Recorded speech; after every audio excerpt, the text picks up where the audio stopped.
তোমালোকৰ যিটো জিজ্ঞাস এক্সাম জিজ্ঞাস স্কলাৰশ্বিপ এক্সাম সেই এক্সামটোৰ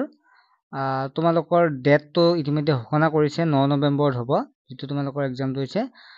জিজ্ঞাস সিলেবাস জিজ্ঞাস স্কলাৰশ্বিপ এক্সাম ইয়াত লিখি আছে তোমালোকে দেখাই দিছো বাৰু এইটো জিজ্ঞাস talent search exam scholarship examination 2025 ৰ বাবে তোমালোকৰ ইতিমধ্যে এক্সাম ডেট দি দিছে যিসকল ছাত্ৰ ছাত্ৰীয়ে এক্সামৰ কাৰণে ফৰ্ম ফিল আপ কৰিছে তেওঁলোকে এই পৰীক্ষাটোত বহিব পাৰিব আৰু যিসকলে কৰা নাই বিদ্যালয়ত এবাৰ খবৰ ল'বা জিজ্ঞাস স্কলাৰশ্বিপ এক্সামিনেশ্যন বা জনাই দিছে চাগে so date of examination 9 November অৰ্থাৎ ৰবিবাৰে হ'ব নৱেম্বৰৰ 9 তাৰিখে আৰু সময়টো দিয়া আছে 11 বজাৰ পৰা 2 বজালৈকে এতিয়া এটা যিকোনো পৰীক্ষাৰ ক্ষেত্ৰতে সিলেবাসখন বহুতেই ইম্পৰ্টেণ্ট সিলেবাসখনত তোমালোকৰ থাকিব SAT পেপাৰ যেটো স্কলাৰষ্টিক aptitude test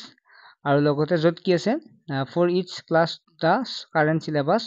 prescribe by SEBA and CBSE আৰু মেণ্টেল এবিলিটি টেষ্ট থাকিব যেটো MAT পেপাৰ দুখন পেপাৰ থাকিব আৰু এটা কোৰ পৰা কিমান মাৰ্কস আহে মই তোমালোকক জনাই প্ৰথম ক্লাছ 3 পৰা 4 ছাত্ৰ ছাত্ৰীসকল যিসকল আছে 3 4 5 ত পঢ়া তেনেকুৱা ছাত্ৰ ছাত্ৰী বিলাকৰ কাৰণে সিলেবাসখন আৰু তাৰ পিছত নেক্সট ভিডিঅ'ত বাৰু বাকি ক্লাছৰ সিলেবাসখন মই প্ৰস্তুত কৰাই দিম এতিয়া আহিছো আমি সিলেবাসখন আলোচনা কৰিম সাবজেক্ট তোমালোকৰ যেটো স্কলাৰষ্টিক এপ্টিটিউড টেষ্ট যাক SAT পেপাৰ বুলি কোৱা হয় ইয়াৰে তোমালোকৰ থাকিব নম্বৰ অফ কোৱেশ্চন 40 টাত আৰু মাৰ্কস থাকিব 40 নম্বৰ ক্লাছ 3 4 5 ৰ কাৰণে একে ঠিক আছে একে থাকিব সিলেবাস আৰু সময় থাকিব তোমালোকৰ কাৰণে 3 ঘণ্টা থাকিব আৰু যিখন জিকে কাৰেন্ট এফেয়াৰ্স ইয়াৰ পৰা আহিব 20 নম্বৰ থাকিব মেণ্টেল এবিলিটি টেষ্ট যেটো MAT পেপাৰৰ পৰা 30 নম্বৰ থাকিব কি গম পালা SAT পেপাৰৰ পৰা 40 টা কুৱেশ্চন 40 নম্বৰ থাকিব MAT পেপাৰৰ 30 টা প্ৰশ্ন 30 নম্বৰ থাকিব মেণ্টেল এবিলিটি টেষ্ট মই বাৰু ভিডিঅ' বনাই দিম তোমালোকক আৰু ইয়াৰ উপৰি তোমালোকৰ ভিডিঅ' কিছুমান কুৱেশ্চন আনসাৰ তোমালোকৰ ফেসবুক পেজ এটা আছে এক্সট্ৰা এডুকেশ্যন বুলি তোমালোকে ফেসবুক পেজত হেৰি কৰিলে তোমালোকে সাৰ্চ কৰিলে আহি যাব আৰু তোমালোকে যেটো লোগো দেখা পাইছা এই লোগোটোত ক্লিক কৰি প্ৰথম ফলো কৰি লবা ফলো কৰিলে মানে সকলোখিনি পাবা কিছুমান মানে প্ৰাইভেট কৰা আছে ফলো কৰা বিলাকহে পাব ফলো কৰি কেনে তোমালোকে তাতে কুৱেশ্চন আনসাৰবিলাক ধুনীয়াকৈ পাই থাকিবা ঠিক আছে ইউটিউবত সকলো কুৱেশ্চন আনসাৰ দিয়াৰ সুবিধা আছে যেটো তাতে পাই থাকিবা তোমালোকে চেনেলটো সাবস্ক্ৰাইব মানে পেজটো ফলো কৰিবা আৰু চেনেলটো সাবস্ক্ৰাইব কৰিবা ইউটিউবত তোমালোকে এইবিলাক পাই থাকিবা আগতে যিসকলে কৰা নাই আৰু তোমাৰ ডেসক্ৰিপচনতো লিংক পাবা ফেসবুকৰ তাতে ক্লিক কৰিলেও হ'ব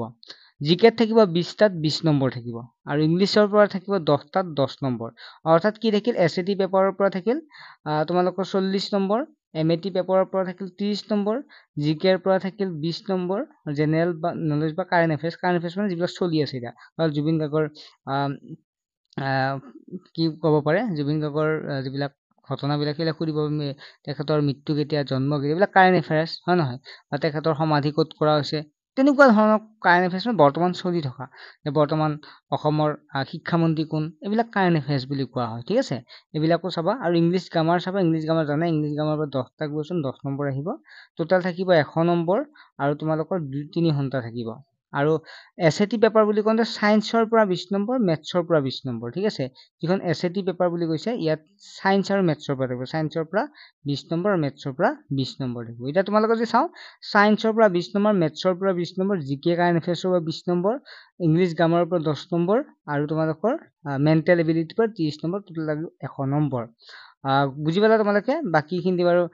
নেক্সট আৰু সিলেবাস বিশ্লেষণ কৰিম কোনটো চেপ্টাৰ চাবা আটাইখিনি নেক্সট এটা ভিডিঅ তোমালোকক জনাই দিম তোমালোকে